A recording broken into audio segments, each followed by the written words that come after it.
let's start, you know, getting the whole house in order, so to Yeah. speak. Getting Yeah. life happening. Right, yeah, I Yep. mean, not much else has been going on to cause me consternation and Consternation and, make you constantly work, I remember as a teenager, I was like the punk rock girl. I listened to yeah. Riot Girl, but also like the Dead Kennedys and Bad Religion. And I was a surfer, and I'd be like out waxing my surfboard or like taking the wax off or doing whatever you do. Listen to punk rock in my garage on my boombox and being like, I wish I could fight Nazis every day. I hate Nazis. And, like Oscar Wilde says, when the gods truly wish to punish us, they grant us our dreams. And here we are, waking up every day to fight Nazis as best we can. I just wanna say for the audience, that probably is just that image there is the most Southern California thing I've heard you ever say. It's like, the only thing that would have been more sort of on point Uh-huh. is if you were listening to Suicidal Tendencies Well, I did listen to Suicidal Tendencies in your sure, garage. for sure. Yeah, absolutely. It's like, "I just want a Pepsi and I wanna punch Nazis in the face." I just wanted a Pepsi, Mom. That's all I wanted. "She would give it to me." Give it to me. I haven't thought about that song in so long. But oh my gosh, the band that you probably don't know that's my hometown band is Nerf Herder, which also I actually know Nerf Herder. yeah, well, okay. So I've recently met the lead singer. Um Nice. because he lives here now and he's just the sweetest guy and they're getting the band back together later this spring and I will 100% be there. I So I had like, we had a little group and we would go to, like, all these metal shows and sort of punk shows, and we would travel from East Tennessee to, like, God, oh, whatever. I've uh, seen Danzig, like, multiple times. nice. I saw the Danzig Misfits reunion. I saw him with Sam Hain reunion.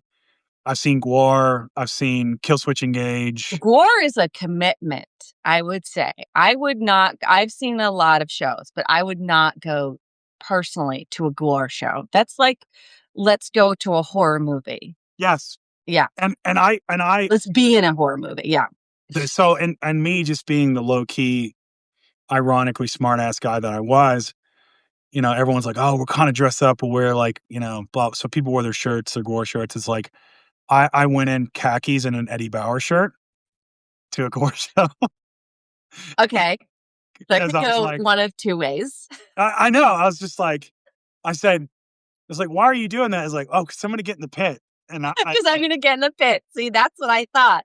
I yeah, was like, you are either gonna dominate or be totally squashed at the gore show.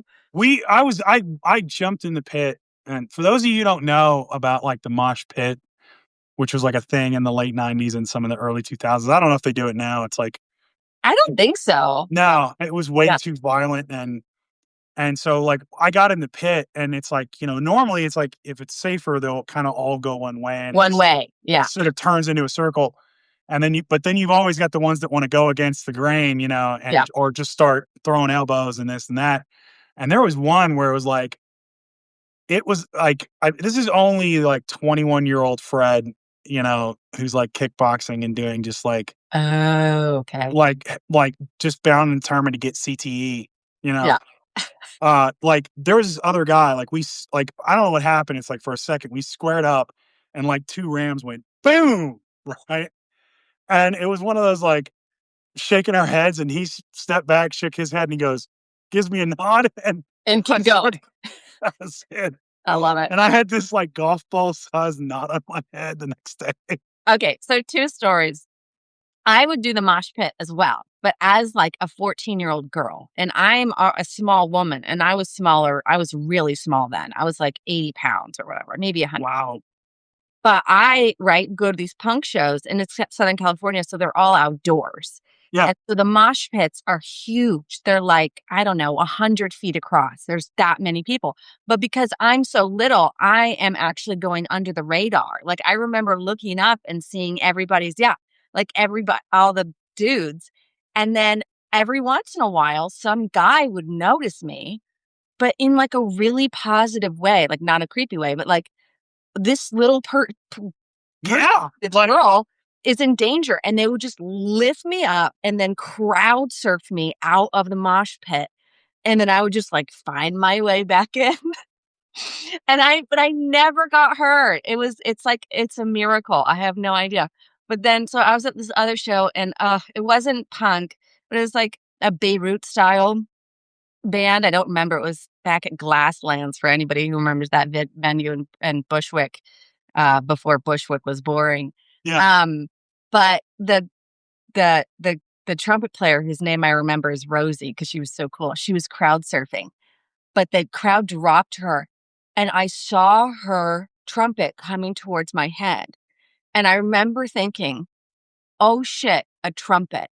And then she got me right here with her trumpet, and I had 2 black eyes and just a huge, like, bruise, like hematoma on my forehead for weeks. And I showed up, I was, like, working in the arts, and I showed up at my super cool art job with, like, 2 black eyes. And they're like, "What happened to you?"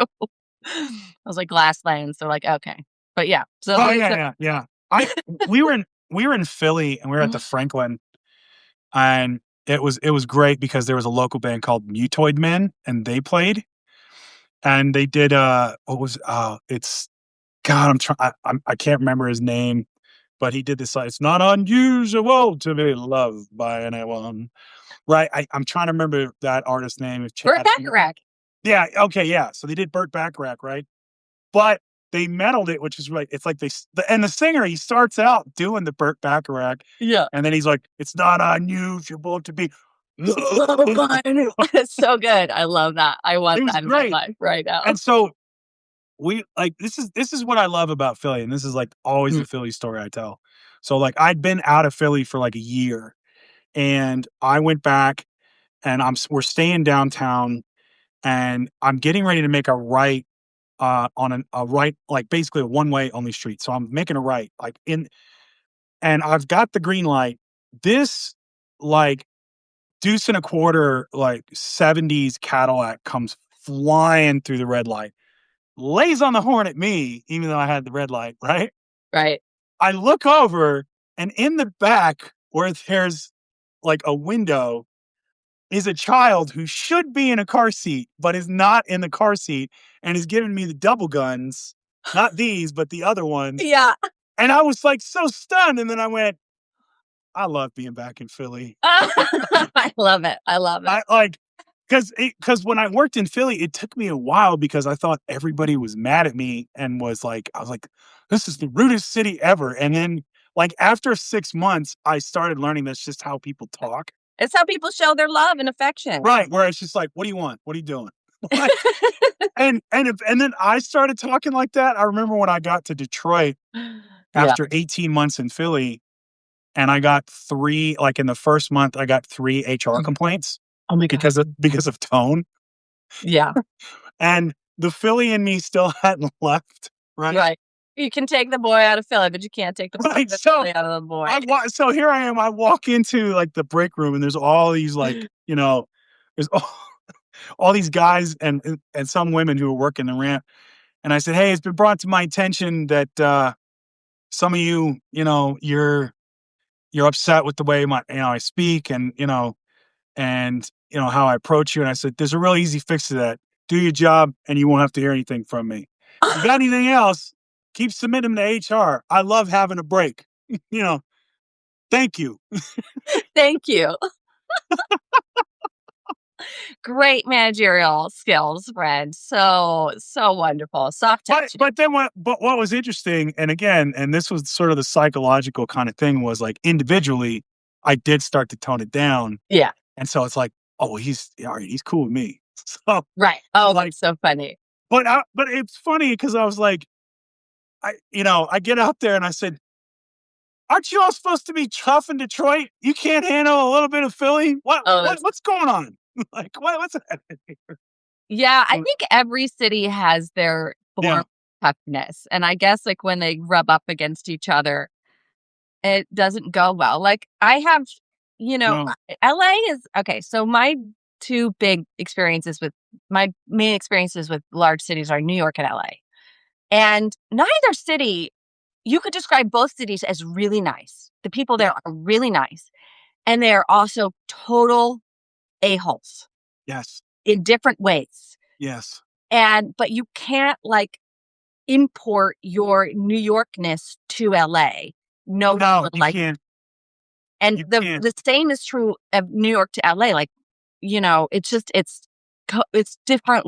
It's totally different worlds, and yet it's not like they're any more rude or any more nice. They're just nice and rude in different ways.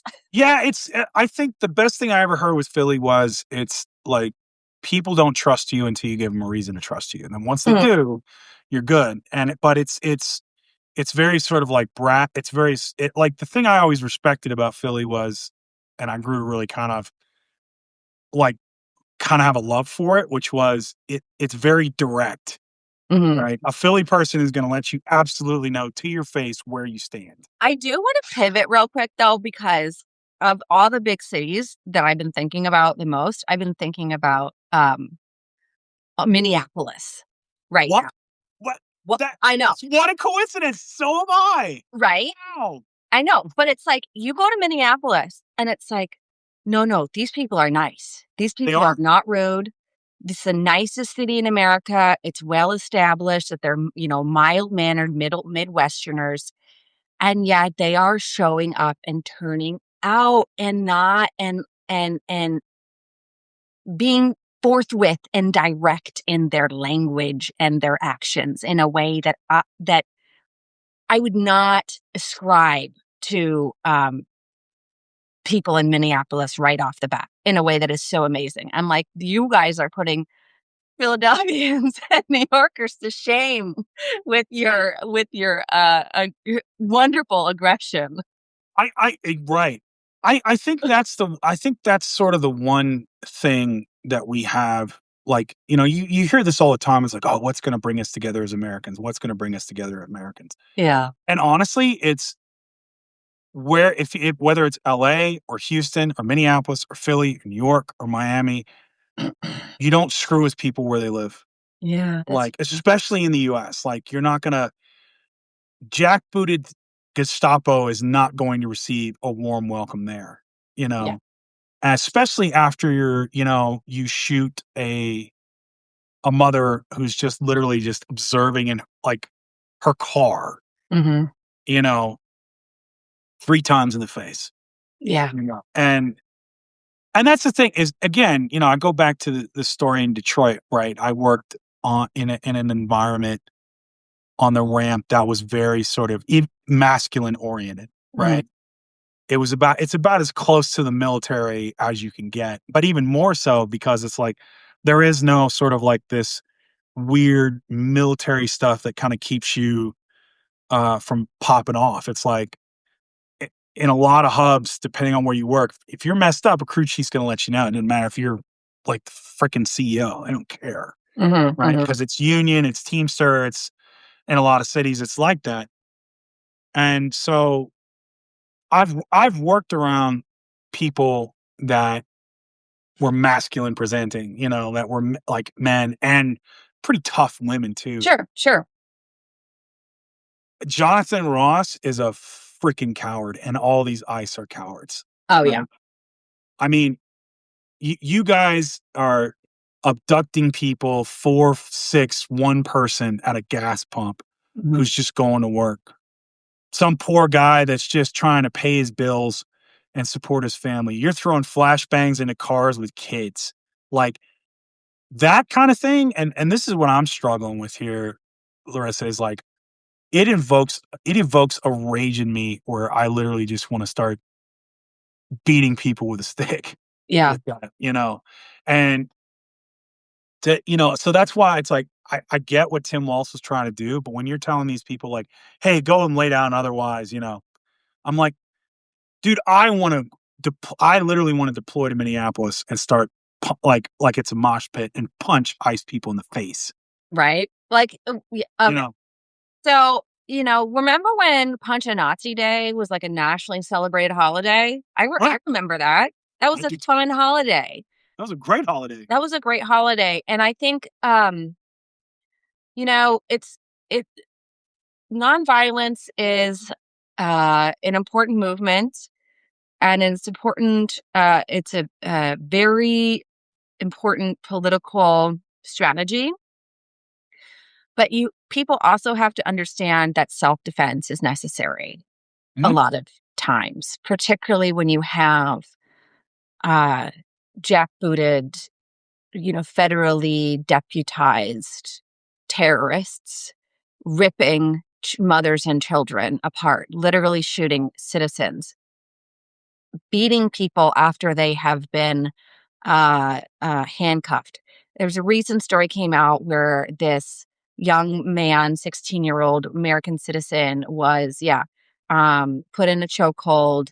They took his phone, they let him go. He used his, whatever, Apple Tracer to find the phone, and he used electronic vending machine outside of an ICE detention facility because that ICE person, officer who had detained him had then turned a profit on the Mhm. loot that he had taken from his detainee. And, when we talk about law and order, you look at nations in which the police and the mob, or organized crime, work hand in hand. And speaking of Philadelphia and New York, that was the case there in the 20s and 30s, to a large degree. But you look at Myanmar or Thailand, and this is sort of what ICE is doing. Yeah, They are organized crime that is federally deputized. And why is this not surprising to me? Because it's exact mirror of what the Trump regime is. It is organized crime. And so, of course, they would have a specific militia to enforce their rules on the American people. yeah. And I like a friend of mine told me a story about his friend who was a federal contractor, right? And he's Hispanic. He got picked up. This is in Northern Virginia. Mm, Um, so it's Nova, all the cities there, Gainesville, like, um, and so he gets picked up by ICE, and he's got passport. He's got all the stuff on him. They drive him around, grilling him, take his phone, and they took him out into the rural areas of the county and dumped him on a back road and took off. And he was about 15 miles from basically the nearest anything. So no cell phone, it's dark and it's at night, dumps him. And so you're basically trying to like, you could get someone killed doing that, absolutely. you know? Cause think about like, you're 15 miles from the nearest like anything, you know, and how many of us could just have to like walk 15 miles if you had to? Like you're just, well, you got to walk it today. Otherwise you're not, I mean, you could, but 15 you know, miles a night, not everybody can. no. And like the woman they pulled over, and was even going because I saw this on some article somebody wrote on one of these publications. Like, are liberal women just being too aggressive and combative? And the woman they showed was the one in Minneapolis that Yep. was trying to get to her doctor appointment, Ugh. that was disabled, and basically had head trauma, and they pulled her out and locked her up, and then she suffered problems because again, she's trying to go to a doctor's appointment for a head condition, Mhm. and your article with that is like, are these ladies just being too darn aggressive and, advocating for their rights they should have constitutionally? Yeah. Like, I mean, and of course, it's of course they're trying to do this because the fear of this administration and the movement it represents, is that women no longer adhere to the patriarchal gender roles that have been ascribed to us for generations. And once we no longer feel constrained by those, then we are able to step into and understand the totality of our power, which is equal to men. If not, Fred, I love you dearly, but perhaps greater. Um, and that is a scary thought to the patriarchy writ large. And at this moment, right, where they are trying to put women back in this box so clearly, whether that's by, declaring that nursing is no longer a professional career, which needs to get more attention Right. for so many reasons. I mean, talk about worsening the healthcare crisis in this country, but they're doing it specifically to attack women because this is a way for women to gain economic independence and a path to the middle class. And then, the incidents that you just mentioned. And then also Fox News came out with this hilarious headline that I'm glad that is getting a lot of pushback, which is wine moms are the problem or whatever it is. Like saying that wine moms are impeding federal investigations and therefore committing a crime. Well, what's the problem with this? Let's unpack it. First of all, when you say wine moms, right, you are calling these women frivolous and privileged and that Mhm. they shouldn't be listened to. But the reality is that, and I'm not, this isn't a blanket statement, but the reality is that a good amount of white women are standing up and being in solidarity with other members of their community that don't look like that. Yep. And to the power structure that exists, nothing could be more dangerous because Mhm. it is, uh, you can rely on Black and brown women to vote more progressively. But once you force suburban moms over to the left, you're done. You're done. And so they want to discredit us. And then that's why the right flank of the fascist wing is trying to overturn the 19th Amendment because they see the writing on the wall that Yep. we're not going to keep voting for the power structure that demeans and oppresses us. That's just not happening for them anymore. No. And again, that's why Trump is in his dementia mind rambling about canceling the midterms, which is, folks, not going to happen. But this is their last gasp of viability. Yeah. I mean, I think they might try to do something with that, and it really depends. They might issue the Insurrection Act, and it really depends if governors and secretaries of state and are like go along with it. Yeah. Um, or they'll do like polling intimidation. Yeah. But I think by that point, because of what's going on in Minneapolis, we'll be prepared for it. Um, and it's interesting what you just said is because I wrote a piece on it, and that exact thing where basically by bringing up that Renee Nicole Good was a lesbian, or she was this, she was that, like they're having to try to find ways to take her whiteness from her because, to Mm, your point, without white women, white supremacy fails. yeah. You can't get by on doing it anymore with just the majority of white men supporting it. Mhm. Once that's done, like once a majority of white women leave, that it's over. Right. Not even a majority, right? This is why they're so scared. It's not a majority. It's Mm. 5%.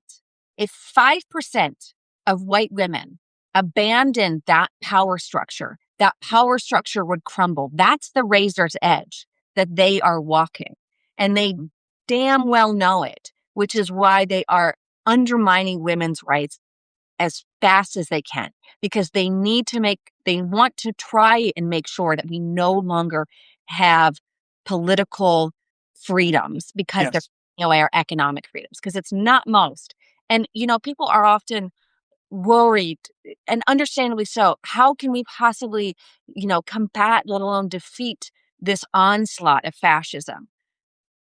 They know what we often don't know, which is that they are in a far more precarious position Mhm. than we often ascribe to them. Like Yeah. they're it is a house of cards that is Yes. about to tumble. I guarantee you, if we can just move 5% of the population of this country, Mhm. that's it. I mean, and it's not just that, it's the oligarchs, it's all of this stuff.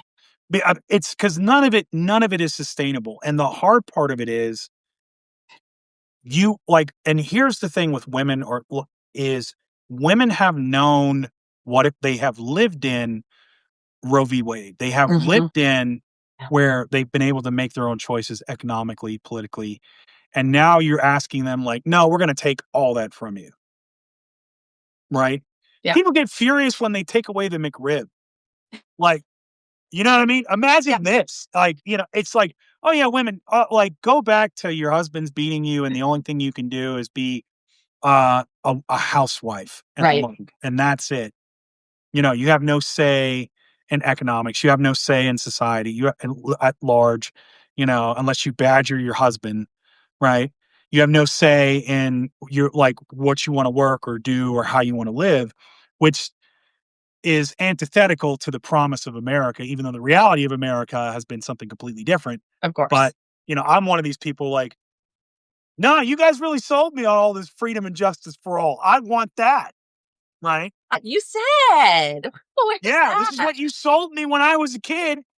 That's what I want. I want freedom and justice for all. I want Yeah. everybody to be able to go out and, you know, without favor or fear of reprisal, just live their lives. Yeah. That's what I want. So but I think you're right. I think because this whole Somali fraud thing, they're trying to create a Reichstag fire moment. They're trying to and it's constantly they're trying to shore up their base. It's like what I said with JD Vance being on the ticket. Mhm. You're doing that to shore up Ohio, which you should already have, Yeah. right? They're in a far like one, and the problem I think they're running into is where we ran into in 2024 was, yeah, Trump won, but it was because a large swath of the electorate just kind of tapped out. Yeah. Whereas now they're having no choice but to get engaged, Right. and because as I've said over the course of this week, what Renee Good in Minneapolis changed, there's no more middle ground. Right. Like, there's no more, "Well, I can see both sides." Both sides to what? Yeah. There's fascism and then resisting fascism. There's Yeah. anti-fascism and fascism. That's it, Well, you and know? I forget who said it, but, I'll be curious to see if this changes, but they said Chuck Schumer and Hakeem Jeffries wanna be the leader of the Democratic Party. They don't wanna be the leader of the anti-fascist party. And I think that's really a great insight because they are great leaders of the Democratic Party insofar as the Democratic Party is a corporate entity clothed in Yep. guise of pseudo progressivism. And I'm Yeah. not saying there's no difference between the Republicans and the Democrats. There certainly are.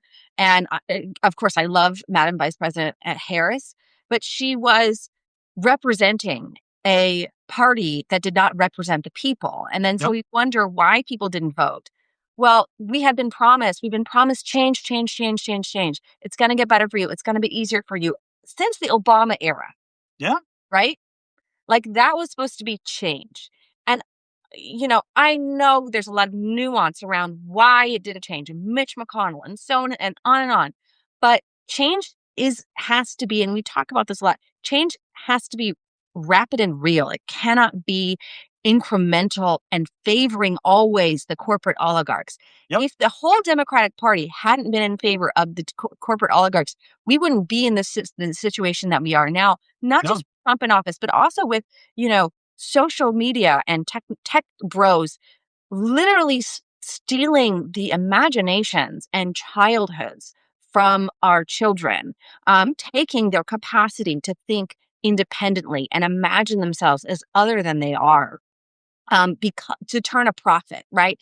If the Democrats had been for the people, they would have said, "Wait, we need guardrails on this. We need to Yeah. understand what this technology does. There has to be ways to protect our children from these vampirous tech companies that only want to turn a profit regardless of whose lives they ruin, and on and on. And if we had had that kind of change, if we had had that kind of agenda, right, we wouldn't have an electorate that had turned off in 2024. And frankly, of course, I vote in every election because that's me. But I understand why people no longer believe that Yeah. their government can affect their lives. I think they're understanding now, right? This is my last thing, but I was thinking about this morning. But government largely in American life has been invisible.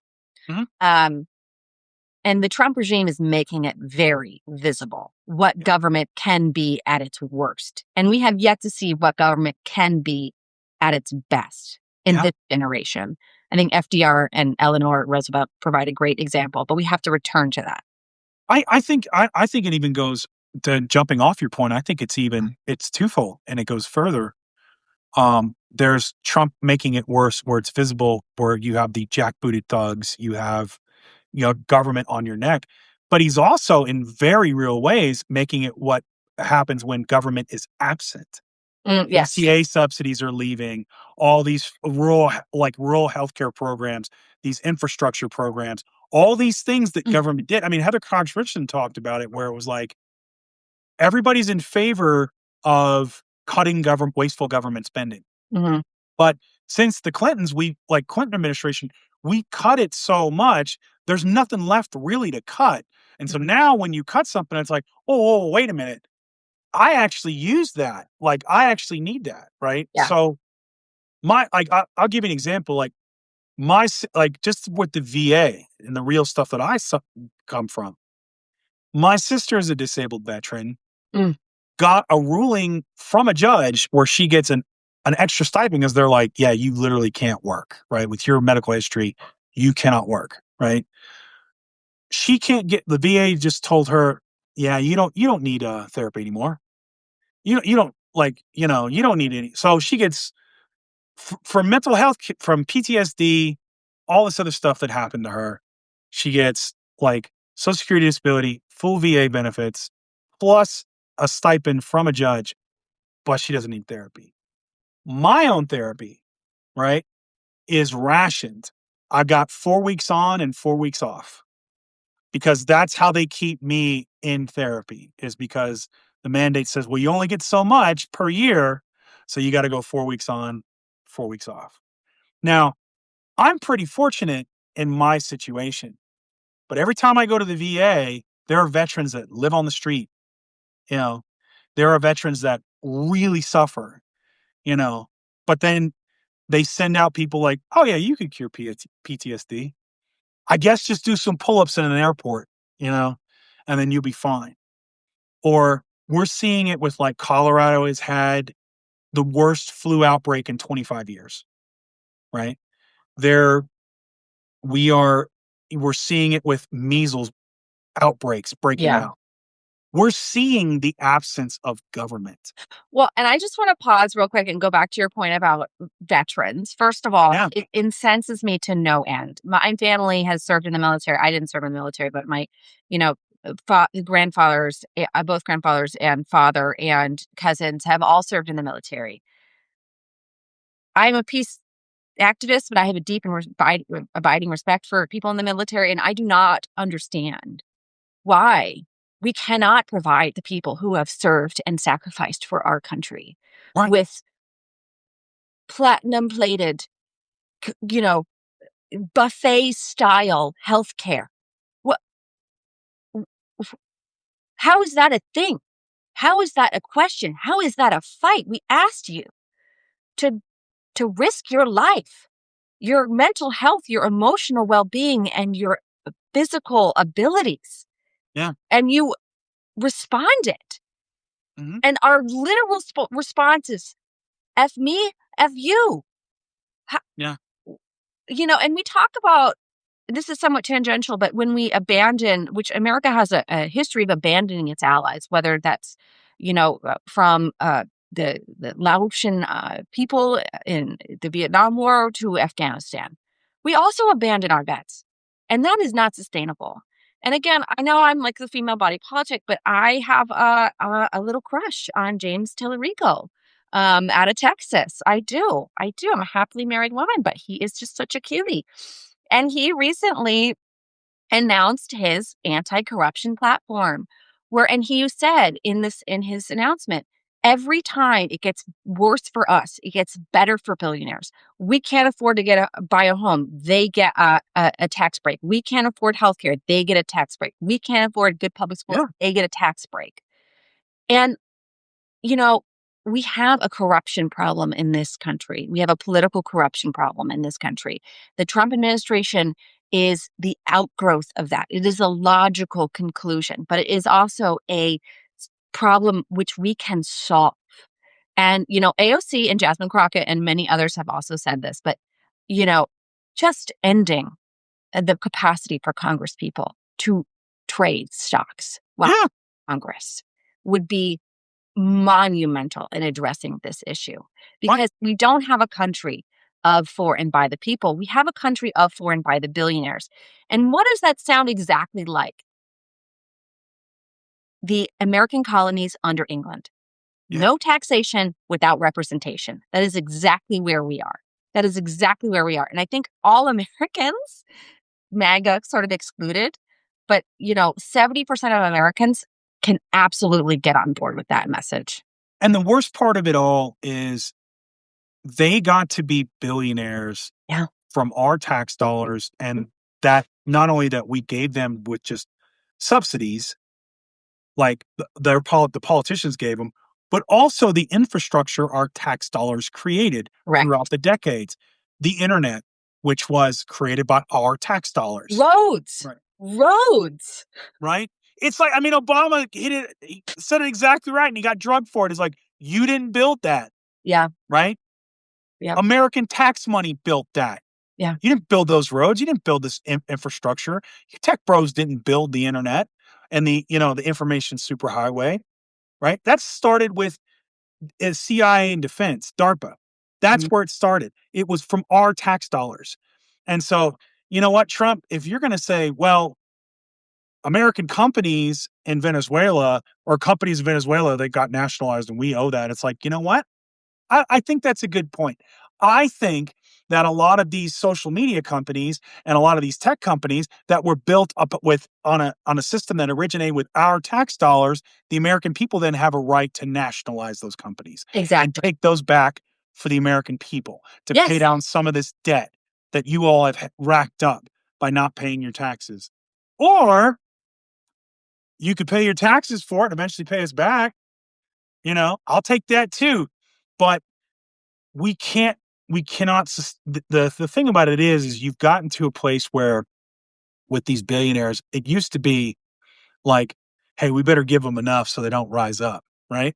Right. I mean, people talk about FDR as like that's kind of what the New Deal was. 100%. Yeah, if 100%. we don't do something for these 25% of people that are out of work and starving, Yeah. it's going to go like Russia. It's going to go like these countries that are falling in Europe. We need to do something. Yeah. And we're getting to that place yet again. Right. And the billionaires are like, we don't need these people. We've got AI. We got all this. We're going to have robots. It's like, just you might want to look at the numbers there, Chief. Maybe ask your AI, are there more of us or are there more of ChatGPT. yeah, ChatGPT, are there more of haves and versus have-nots? Yeah. Yeah. It's like you come out, ChatGPT. What was the French Revolution? How did it end? it's like ChatGPT, how many searches have there been in the last 30 days of how to build a guillotine? I know, You know? right? And I mean, it's the crazy thing is like I was sort of the radical that moderated a lot of the way I talk when I became a political organizer. Because Mhm. it's like, yo, man, you can't be dropping this socialist stuff on us. People ain't ready for that, bro. It's like, well, we're going to pass this legislation and hope it moves the ball forward. And really, it's just me going like, nah, we're going to talk about this. Like, it's like, I'm done. I'm done. Like, you guys we tried hope and change with Obama. That didn't work. Yeah. Right. We tried Biden and going back to the institutionalists, which you should have locked Trump up. Yep. I think the silver lining in all this, honestly, is Trump has forced the mask to come off of the oligarchs. Oh, 100%. And 100%. we're seeing them for who they are. Like, there's no mistaking it now, Yeah. right? You're not going to listen to, before it might have been some guy like me saying, what is oligarchy and blah, blah, blah. I was like, Christopher Hedges has a good point. And they're like, yeah, but I like Elizabeth Warren.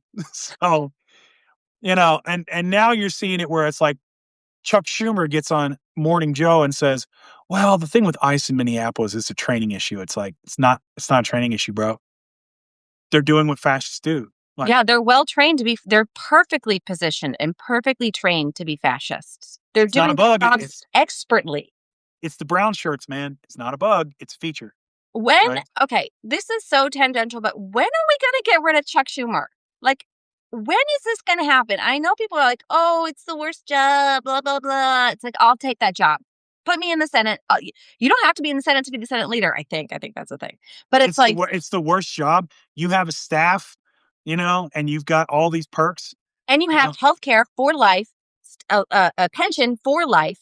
Like, you, okay. Well, here's why all that's BS is Mitch McConnell and Donald Trump have shown us what's possible, right? Yeah. I'm not saying we need to become like them and be dictatorial, right?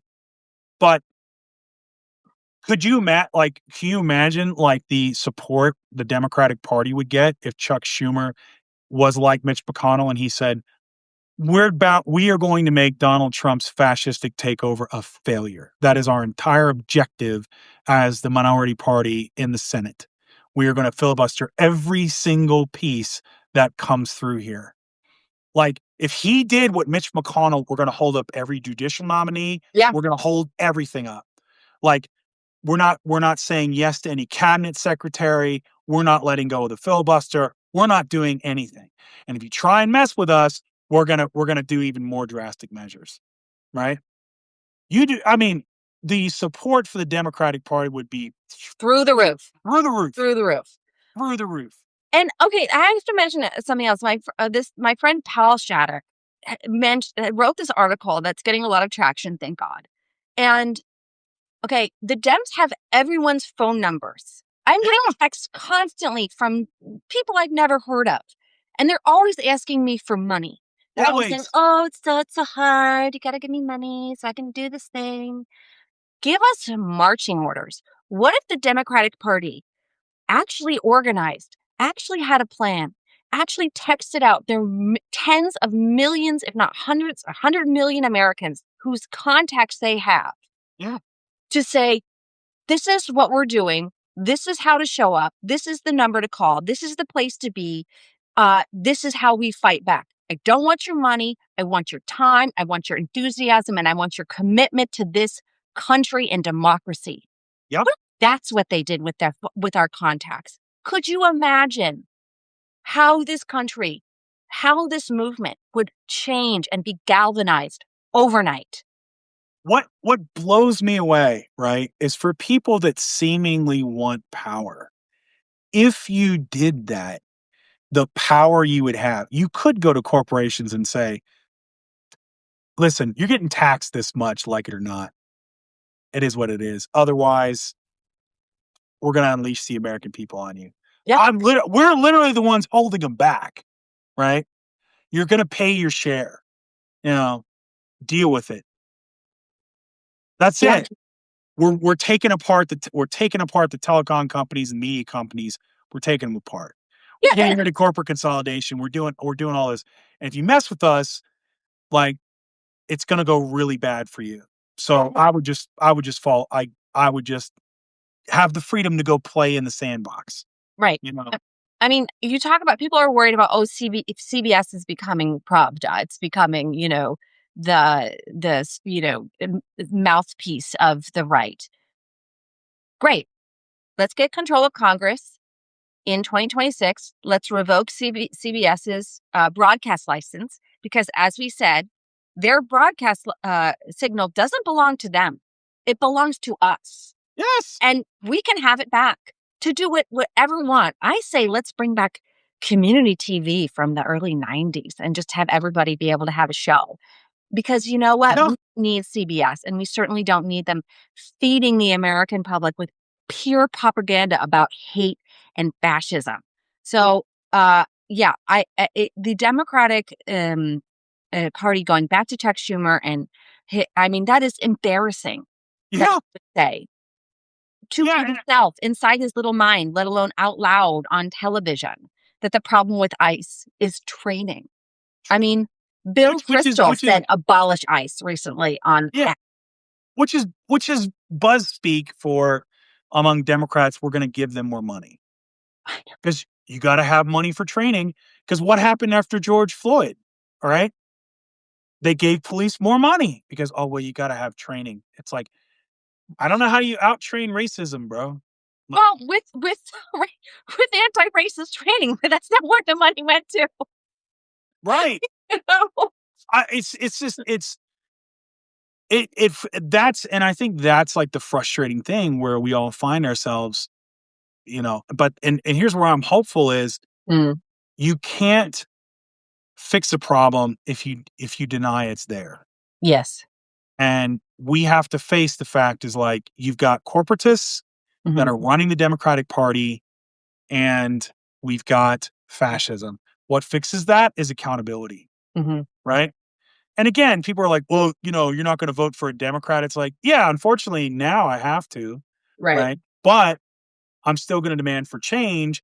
And I'm going to be like, we ought to have a constitutional convention where we can change where we can maybe have ranked choice voting. So I don't always have to vote for the Democrat. Right. Where I could it's vote for the Green Party, or I could vote for the Democratic Socialists, or I could vote for a reasonable, fiscally responsible Republican, which I would never do, obviously. But if one wants to vote for Republican but not a fascist, you also have that choice, which a lot of Republicans don't have. And and that it's also disenfranchising to and if we them. and if we get ranked choice voting, that's going to get rid of the extremists. Yes, that's right. That will get rid it will change our politics, I totally you agree. know. And I mean, we're getting close to the top of the hour. Yeah. Um yeah, I you've been running around recently with your book and you've got like all these things you're going on. Like, you're gonna be on C-SPAN tomorrow, right? Yeah, I'm on C-SPAN, American History TV tomorrow. I'm like the political junkie and history nerd inside of me is just exploding. I have a watch party with my family planned. Oh, that's awesome. Yeah. So that'll be great. And then just a quick plug if you don't mind. I'm at Godmother's, which is a lovely bookstore in Summerlin tonight with Jane Lynch, of course, in Glee and Murders Only. And if it's sold out, but you can watch it here on the Godmother's Substack live. And then yeah, I'm gonna be in New York and Boston and DC for Women's History Month, and and also at the UVA Center for Politics with Tara Setmeyer. So I don't know if you're nearby, friend, but if you can come to that, I would absolutely adore to Wow. give you a Where are you gonna be? Where's this one? Is in it's at the UVA. It's at University of Virginia Center for Politics. Oh, okay. Yeah, no. I'm in Colorado, so Oh, okay. I don't know. I'm I look thought, yeah. no, no, Well, I lived in Virginia for a little while. I've still got friends that organize in that's why I thought. Fairfax. Yeah, like I've got friends that organize in Fairfax and or they used to. So, yeah, I mean, I got a lot of friends that work in the DoD or used to. Used to. I It's know got somebody some at got DOD like connected with me on LinkedIn, and I was like, "Oh no, no, no, do not connect with that person." who is this? Oh, just somebody on LinkedIn, like the on it was actually like White House head of security. Because I do have a lot of friends who are in the military, or were in the defense industry. Like I adore the women's military monument, and I am, d- you know, connected with all those people and so on and so forth. A lot of women in peace and security. So I'm sure I just like popped up, but I was like, you don't know my politics. Not gonna accept you. Yeah, that's the thing is like, what is it that meme? It's like, "Hey man, you wanna connect?" It's like, "All right, man, if you but if we do, and you learn my politics, we're gonna have to get cool about a lot of stuff really Real quickly. fast. Real fast. Yeah, it's like, where is your politics now, Fred? F Whitey. That's where I'm at. Pretty much, Pretty much. pretty much these days, it's like, you know, it's like where's your politics? I think, mom Mom Donnie's is a moderate. That's where Oh, he all wants to open up 5, free groceries or city-owned grocery stores. Like, I'm talking 20, like 50, yeah, like, one in every neighborhood. yeah, it's like, where are you where it's like, what do you think about that, Fred? Is like, so there's this phrase called "seize the means of production," it's like, Oh, I'm Fred. I it's love that we're circling back to my anarchist teenage years with the end of our conversation. I could not agree more. yeah, it's funny because, like, there's an old Soviet joke that I used to when I was studying history, they said, "What's the difference between, like, like, how like, what here's the difference between an intellectual revolutionary and, an actual revolutionary," is like, so an intellectual Marxist will write you a 30-page paper citing Marx and Lenin, you know, um, uh, a good Marxist revolutionary will, pick up a gun.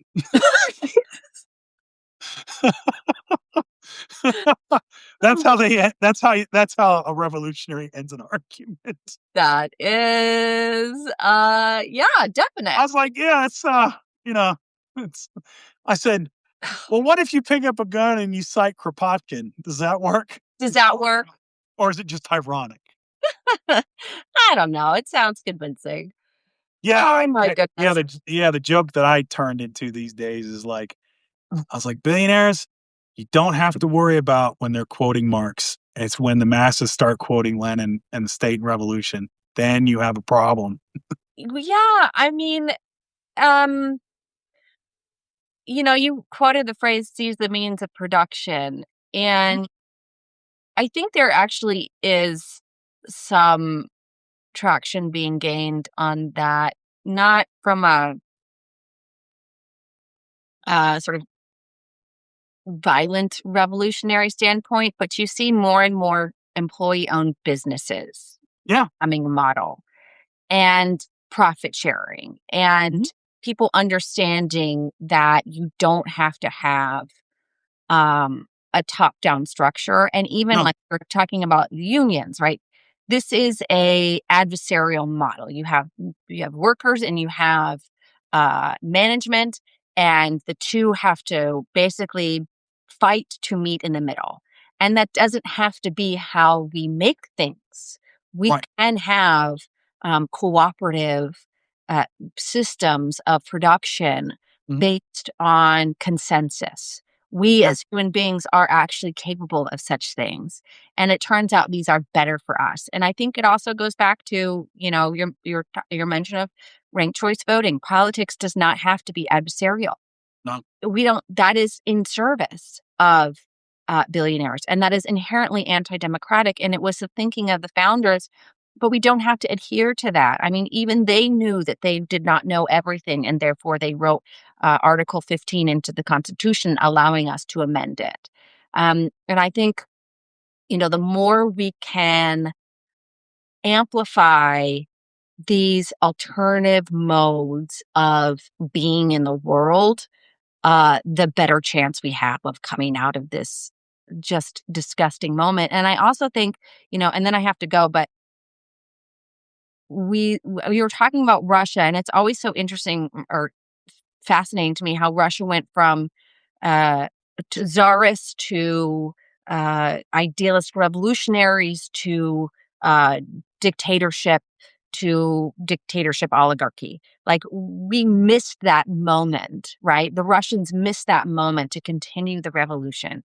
Yeah. And I think we are at a moment, right, where people are waking up and seeing that things have to change. And we have to be very considerate about how we build systems that can perpetuate and propel that change past the moment, right? Because that's where so many revolutions fail, is what happens after. And that's, I think, where we are at the beginning of that turn. Yeah, it's well, to the Russian thing, and you see this in China too, because there's an argument that really the Communist Party is just another dynasty. It's something my professor used to say. Um, you can change the name of the god on the temple, but it's hard to change the practice, and that's what Right. makes it so Right. powerful. Is you had Tsarist Russia, you go to like Marxist communism, which is sort of like a blueprint that's never been, tested in reality at that point.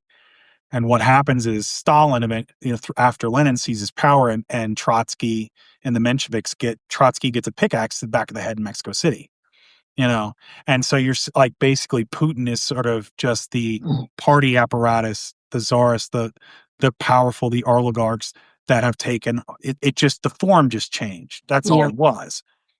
And where we're at is really what's coming done, I think, for us in this moment, and I'll let you go, is we are fighting to where we're at this nexus of when I mentioned this, where it's like there's the aspirational America we want, freedom and Hmm. justice for all, and then there's the reality of where we were. And so we're at this point of where we kind of have moved towards that aspirational, and they want to shove us back over here and worse. Hmm. And we're like, no, we want to go this way. Yeah. So the reason this fight for us is going to be longer and kind of intense, but ultimately better, is we're fighting culturally. Hmm. This isn't just about politics anymore. It's not about Democrat, Republican. This is about where do we want to go as a society and a culture, That's right. you know? So with that, I'll leave you guys to it. Thanks again. Yeah, we got to keep doing this. This is I love it. I love Friday mornings with Fred. Let's make it a weekly thing. I love it. That's absolutely, yeah, you might be too big for me at some point. I mean, you're going to be blowing up, you know. Not so, Fred. You were one of my earliest and most ardent supporters, and I have always appreciated you. I'm so proud of you. Like, I'm just like, I see you're like, I'm going on C-SPAN doing this. I'm like, man, especially with the books you write, like when you put in all that work and you put it out, I love seeing folks like do the work, get their flowers. So I love that for you, man. That's so awesome. Thank you so You know, much. Till next Friday. have a good one. Bye. Bye.